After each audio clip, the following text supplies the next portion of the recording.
After the flop of Total Drama All-Stars, the idea was nothing could possibly get any worse, and while I don't consider Pahkitew to be worse than All-Stars, in fact I just think with Mal and the derailment of most of the cast was enough for me to declare All-Stars by far was the worst season of Total Drama.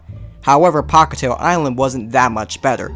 Like, congratulations, you're better than All-Stars. It's not that much of a feat.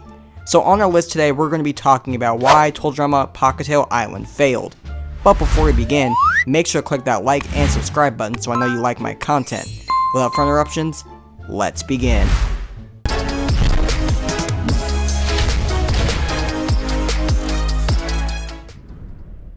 Honestly, when comparing this season to Total Drama All-Stars, both seasons give us so many bad characters. Now some of you may be asking yourselves, All-Stars gave us Heather and Alejandro, Duncan and Scott.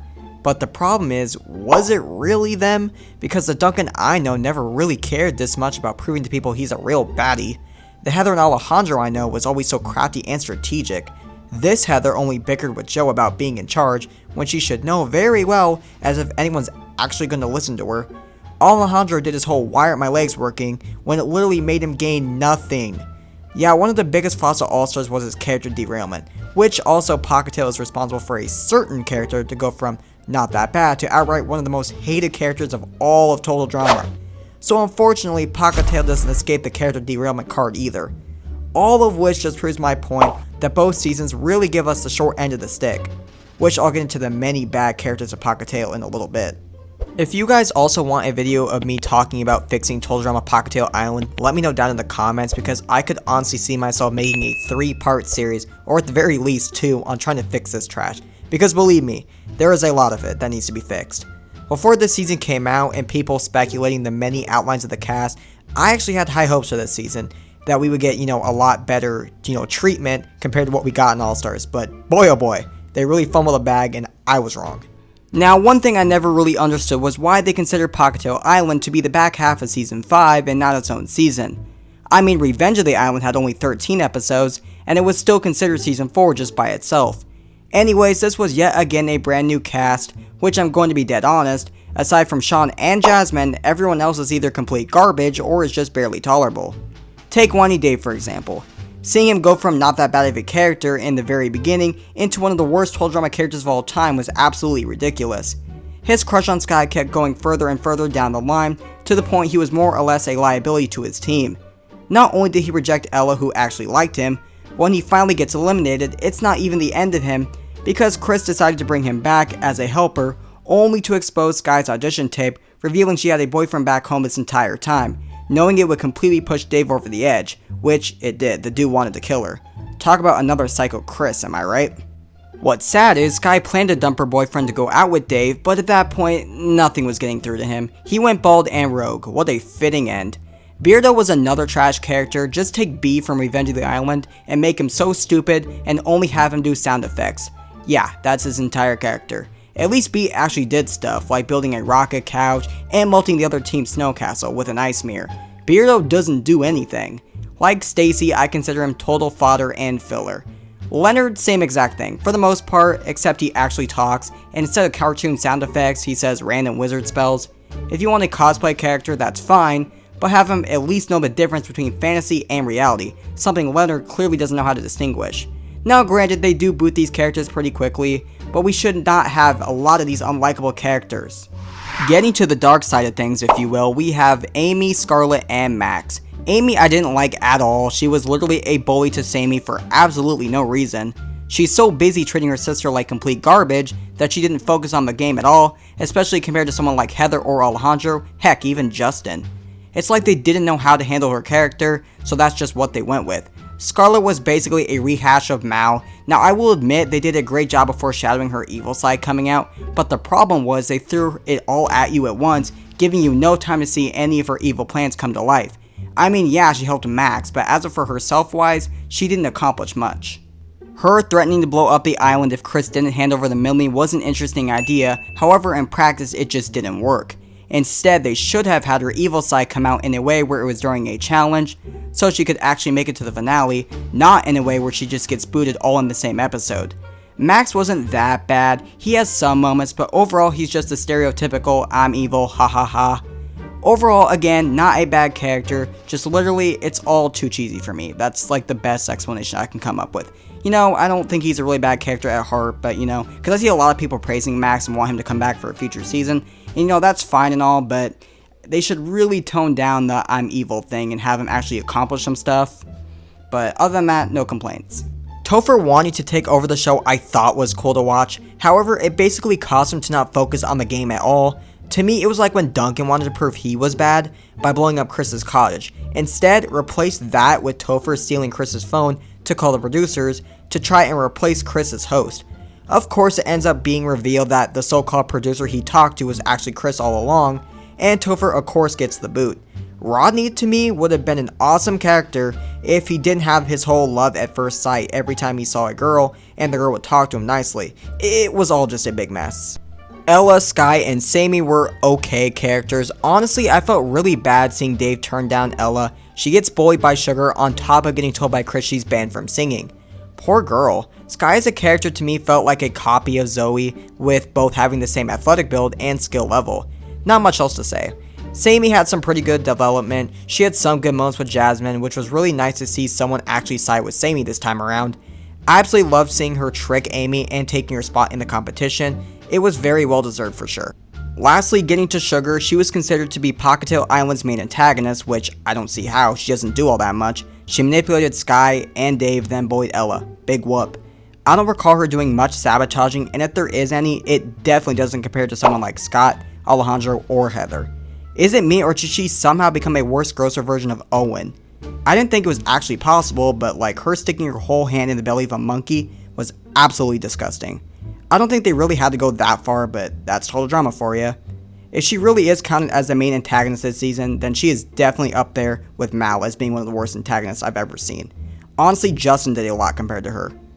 Hands down, Sean and Jasmine carried this season. I know a lot of people said his whole zombie thing got old, but me personally, I didn't get bothered by it one bit. And if I did, it's definitely the least irritating thing I saw this season. Since Sean was preparing for the apocalypse, it allowed him to have a lot of incredible skills, especially for the challenges. He knew how to handle the zombie-like versions of Chris, he knew which berries were safe to eat, and he was stealthy enough to blend in a tree. Like seriously, give this man some props. His relationship with Jasmine felt so wholesome to watch, especially as the season progressed, so when Chris decided to reveal the confessional of him saying he needed the entire million, and him not being able to split it with Jasmine made me so angry. Even though Sean literally ended up realizing in a later confessional, Jasmine was way more important than preparing for the apocalypse. It's just something about Chris that made him at the top of his game for being a psycho host. Sean and Sky winning this season was one of the only things that went right this season for me. Honestly, there's no better finale for this season. There just is none. Like, would you want to see Beardo and Leonard be in a finale? Like, come on, man. So that's my thoughts on the cast, and honestly, I know a lot of people really want to see Jasmine versus Sean in the finale, but the problem with that is they agreed to split the money anyway, so it would kind of just be pointless. And honestly, most of the cast either outright sucked or are just barely tolerable. Sean and Jasmine carried 100%, like there's no other way I'm going to put it. As for the other issues that remain this season, for me, I absolutely hated how there were no cameos or really any references at all, at least to the other cast members. At least Revenge of the Island had a handful of cameos, like Duncan he blew up Chris's mountain statue, Heather even came to try to steal the million. Lindsay came back as a judge for the modeling challenge, even one of the challenges was to find where Gwen and Sam were buried alive, DJ and Owen made a small appearance as well. Point blank, while Revenge of the Island wasn't the best, at least it did something with the old cast. Here you won't find really anything to do with the old cast. The challenges were so forgettable too, and they even reused the talent show, so that should tell you everything right there. The island being mostly artificial could have been cool if it was actually revealed way earlier on in the season. Overall, by this point in the show, Chris was at his absolute worst. He couldn't even be bothered to provide shelter for the contestants. They had to come in and build it themselves, all for a challenge too, mind you. Wow, they really got lazy with the challenges this season. He didn't even bother to feed them. The only time he provided food was when there was a reward challenge for the winning team. Like seriously, are we at the point where reward challenges are getting fed?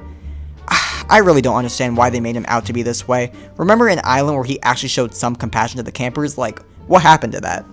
Island by far felt the most genuine, and it's why it's considered one of the best seasons of the show. This season failed due to the vast amount of horrible characters, no real main antagonist. You can count Sugar again if you want, by all means. She doesn't even really do anything anyways. and Scarlet only shows her bad side to everyone in the episode she gets eliminated in. Having a brand new cast with only 13 episodes, it's still not enough. I'll say it again, why do you think Total Drama Island through World Tour worked so well? I mean, yes, having the OG cast is part of that, but it's also the amount of episodes we got. We also got time to get to know these characters. If you were to cut down any of those seasons to 13 episodes, it's just not going to work out. So when Total Drama comes back, I hope they actually realize this and make the season a lot longer. Sky and Dave are really just a worse version of Zoe and Mike. I can understand why people say that. And of course, Chris being at his absolute worst. I really hope they would learn from All Stars, but in the end, they just barely crossed the line for it being a little bit better than All Stars. If they took out Sean and Jasmine, then I would say at that point it surpassed All Stars for being the worst season. It's just sad when you look back at this season, how much potential they have, especially when starting with a brand new cast, which I know a lot of people probably didn't like all that much, but after All Stars disaster, it's probably best they made a new cast. Then after a couple seasons, they can mix it up a bit, then try a brand new All Stars season. After all, Chris did say to Duncan he was bringing him back for the next All Stars season, so you know, anything is possible. Now granted, that's before he blew up his cottage, but at the end of the day, in Chris's mind, he had plans for another All-Star season. Although, as I said before, they'd really have to be careful on who they bring back because we don't want another trash season, which with Pahkitew Island, bring back Sean Jasmine, like that's for sure. If you're going to bring back someone like Beardo or Leonard, at least make it where they're actually useful and not annoying to us, the audience. But at that point, they'd have to overhaul their character completely. Which with characters like Beardo and Leonard, how could they possibly screw them up any further, right? So yeah, in the end, after seeing everything Pahkitew Island had to offer, the characters I would bring back in stone have got to be Sean and Jasmine. Everyone else I either find just okay or are complete garbage. But again, if they do bring back someone like Beardo and Leonard, try improving upon their character. Like, don't bring them back just because they're quote-unquote easier to work with. We've seen it play out with Sam, so I think after all this, we deserve a good written new season of Total Drama this time around. With the announcement of 2 brand new seasons coming hopefully sooner rather than later, they'll learn from All Stars and Pahkitew. I mean, I would hope so, it's been a pretty long cooldown time. But I wouldn't be surprised if these new seasons end up being a lot worse. It has been said it will be a new cast, but that doesn't mean if it does well in the future, we could see a return of the old contestants. Because I would assume they wouldn't go as far to say, these old characters just didn't exist, but with Total Drama nowadays, you just never know. So let's just hope for the best, that's all we can really do. If you'd like to see a video on me fixing Total Drama Pahkitew Islands, let me know down in the comments. But right viewers, that's the end of why Total Drama Pahkitew Island failed on our list. Let me know what list you'd like to see next. With all that said, I look forward to seeing you with our next list.